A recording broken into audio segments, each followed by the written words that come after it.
Hello সবাইকে। সকালে মেয়ে স্কুলে গেছিলাম, টিফিনটা তো বাইরে থেকে কিনে এনেই সকালবেলা ব্রেকফাস্টটা হয়ে গেল। আসার সময় একটু মাটন কিনে আনা হয়েছে। আজ পাতলা করে আলু দিয়ে মাটনের ঝোল হবে। অনেকটা বেলাও হয়ে গেছে। হাজব্যান্ডকে বলেছি একটু রসুন ছাড়িয়ে দিতে, ওই যে আমার হাজব্যান্ড রসুন ছাড়াচ্ছে, কেন একা একা করলে অনেকটা দেরি হয়ে যাবে, হাজব্যান্ডের অফিস আছে। মাটনটা শুধু আজকের এক তরকারি ভাত করব। চলুন। এই যে আজ আবার গণেশ পুজো, চারিদিকে গণেশ পুজো, শাঁখ ঘন্টা বাজছে। ভালো পরিষ্কারই আছে, একটু ধুয়ে শুধু পরিষ্কার করে নিলেই হয়ে যাবে। মশলাটা রেডি করে নিয়ে তারপরে রান্নার সময় দেখা হচ্ছে। হাজব্যান্ড বলছে শুধু মাটন আর সাদা ভাত খাবে, মেয়ে বলছে পোলাও মাটন খাবে। দেখি দুজনের একসাথে করে দেওয়া যায় কি না। আপনারা দেখতে থাকুন, সবটাই শেয়ার করব আপনাদের সঙ্গে। মাটনটা ভালো করে ধুয়ে একেবারে প্রেসারে দিয়ে দিয়েছি। আজকের আর মশলা মাখাবো না একসাথে, আগে মাটনটা একটু জল দিয়ে সেদ্ধ করে নেবো। এই যে মাটনে জল দিয়ে দিচ্ছি নুন, দুটো তেজপাতা, আর এই যে এলাচ, লবঙ্গ, দারচিনি সব একটু শিলে থেতো করে রেখেছিলাম, ওইটা দিয়ে দিলাম। আর দিয়ে দেবো একটু সর্ষের তেল। এবারে এইটা ভালো করে একসাথে মিশিয়ে মাটনটা আগে সিদ্ধ করে নেব। এই যে প্রেসারে বসিয়ে দিয়েছি, 3টে সিটি হলে নামাবো। মাটনটা যতক্ষণ সিদ্ধ হবে আমি পোলাওয়ের চালটা ভিজিয়ে নিই। মেয়ের বায়না, বাবা ওই জন্যে বললো কি যে পোলাও হোক। 1 কাপ চাল নিয়েছি, এটাতে আমাদের হয়ে যাবে। এই যে পোলাওয়ের চালটা একটু ভিজিয়ে রেখেছি, 30 মিনিট ভেজানো থাক, পরে বসাচ্ছি। মাটনটা আগে করে নিই। মাটনটা 3টে সিটি দিয়েছিলাম, দিয়ে নামিয়ে নিয়েছি। এই যে মাটনটা সিদ্ধ হয়ে গেছে। এবারে এই যে কড়াইতে একটু সর্ষের তেল দিয়েছি, তেলটা গরম হোক। তেলটা গরম হলে গোটা জিরে দিয়ে দিচ্ছি, শুকনো লঙ্কা, কেটে রাখা পেঁয়াজ,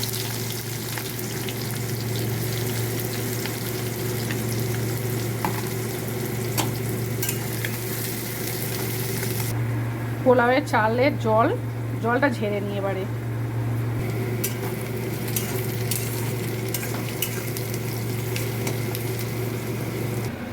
নুন, হলুদ আর এই যে ঘি, এই নুন, হলুদ আর ঘি মিশিয়ে পোলাওয়ের চালটা একটুখানি রেখে দেব। এবারে একটুখানি থাক, ততক্ষণ এই যে মাটনের জন্য পেঁয়াজ ভাজা হচ্ছে। মিক্সিতে আদা রসুন পেস্ট করেছিলাম, সেইটা দিয়ে দেব।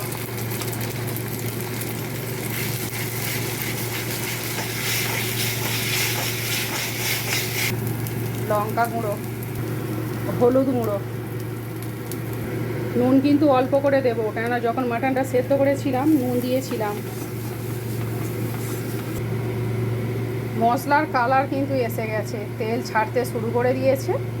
এইবারে এই যে প্রেসারে সিদ্ধ করে রেখেছিলাম মাটনটা, এইটা দিয়ে দেবো।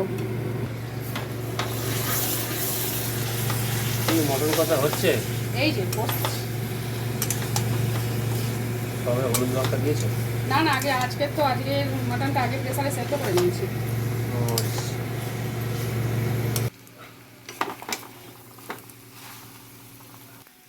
মাটনটা ভালো করে কষা হয়ে গেছে। এবারে মাটনটা সিদ্ধ করেছিলাম যে জলটা, ওই জলটাই দিয়ে দিতে হবে। একটুখানি আলু ভেজেছিলাম, সেটাই দিয়ে দিতে।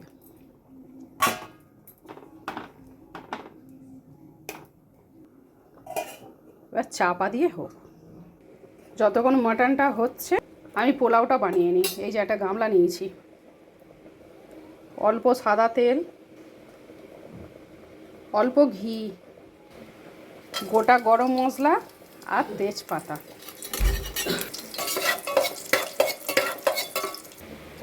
একটু আদা গ্রেট করে রেখেছিলাম, পোলাও একটু আদা দিতে হয়, একটু কাজু, কিশমিশ দেবো না, আমার মেয়ে কিশমিশটা খায় না, কাজু হলে খায়। এই যে চালটা দিয়ে দেবো এবারে।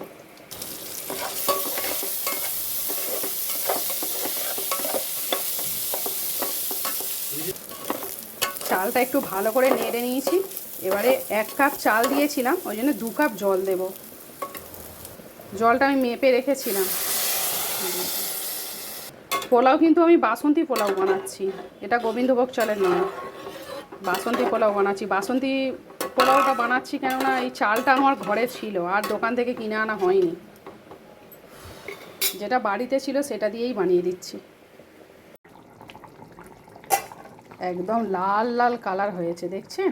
আর একটু ঝোলটা কমাবো, একটু ঝোল হয়ে গেছে, আর একটু ঝোলটা কমলে রেডি হয়ে যাবে। পোলাওটা প্রায় হয়ে গেছে। এবারে চিনি দিয়ে দেবো, বেশি মিষ্টি দেবো না, মাটন দিয়ে খাওয়া হবে তো। 2 চামচ দেবো। নিরামিষ পোলাও হলে একটু মিষ্টি মিষ্টি খেতে ভালো লাগে। আর একটু ঘি দিয়ে দেবো ওপর থেকে। দিয়ে এই যে একটু জল জল আছে, এটা একদম গ্যাস একদম আস্তে করে দিয়ে চাপা দিয়ে রেখে দিলেই হয়ে যাবে।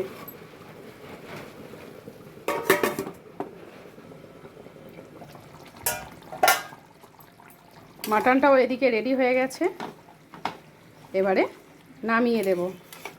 গ্যাস এবারে বন্ধ করব। একটু ঝোল ঝোল থাক। আসলে কি বলুন তো, একটু ঝোল ঝোল রাখলে তাহলে ডিনারে আর কিছু করতে হয় না, এটাতেই হয়ে যায়।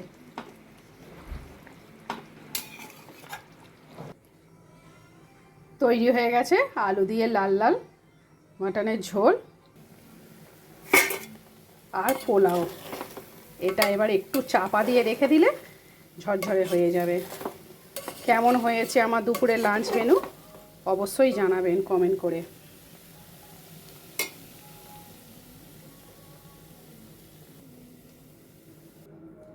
দেখেছেন কেমন ঝরঝরে হয়েছে? এটা ঠান্ডা হলে কিন্তু আরও ঝরঝরে হয়ে যাবে।